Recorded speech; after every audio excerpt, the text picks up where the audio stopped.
Hi, it's Anne-Marie at Get Cooking. I just thought I'd show you how to make some alternative milk today, as I've been asked quite a few times this week, how do I make oat milk and rice milk? So I'm just going to quickly show you. The first one is made with oats, and I'm just using a 1/4 cup, which is 4 tablespoons of oats, and we're just going to put them in there. And then I'm going to put in about 4 of water to these oats. You can soak them for a bit longer if you want, but you can do it straight away. I actually quite like 3½ the tea, but you can use this milk just like any regular milk for pancakes or for sauces or anything else. Right, so I'm just literally going to whisk that up. Can you see?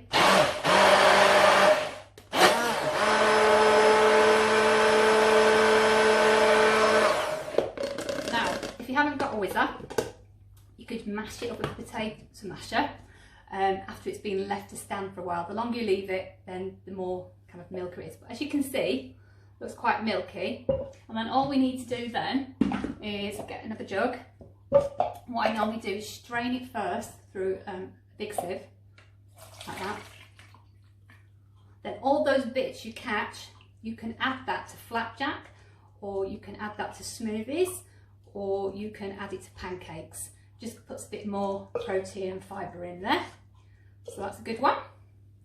Then you can see that it's still little bits in there. It's quite a big sieve, that one. So I've got a tea strainer, but you could use a muslin cloth or some kitchen roll and just pour it over there. And as you can see, it is catching the bits.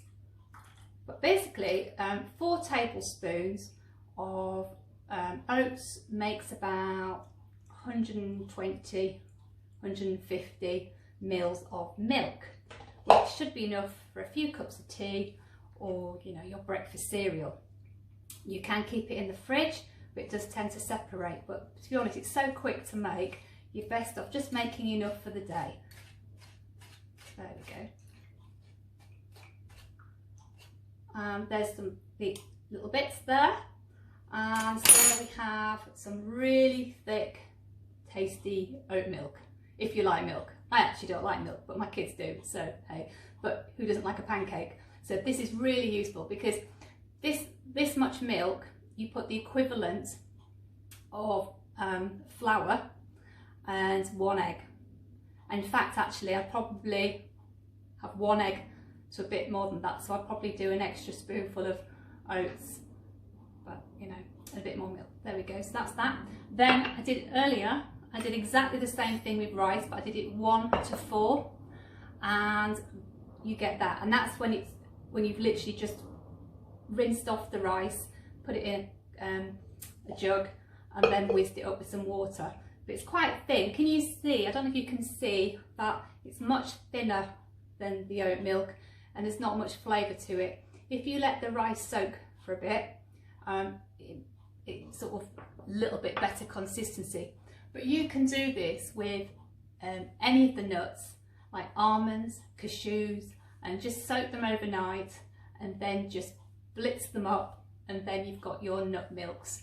The pulp, you can, like I say, you can put in flapjacks, you can put it into your smoothies or pancakes. Don't waste it, because nuts are really expensive now, so you might as well make the most of everything. And these ones I made earlier, and these were actually made with aquafaba, which is chickpea water, and you just need to put 4 tablespoons of aquafaba into your milk and flour mix instead of an egg. So if you're running short of eggs and you just happen to have some chickpeas in, then use aquafaba. And if you don't want to make pancakes, but you've got the chickpea water, freeze it into ice cubes and just leave it in the fridge, and then actually the freezer. And you know, 4 tablespoons is about the average size of an ice cube, isn't it? 1 or 2 of those. And yeah, so don't waste your chickpea water. Keep that, freeze it, and use it when you haven't got any eggs. And I hope you found that useful, and catch up soon.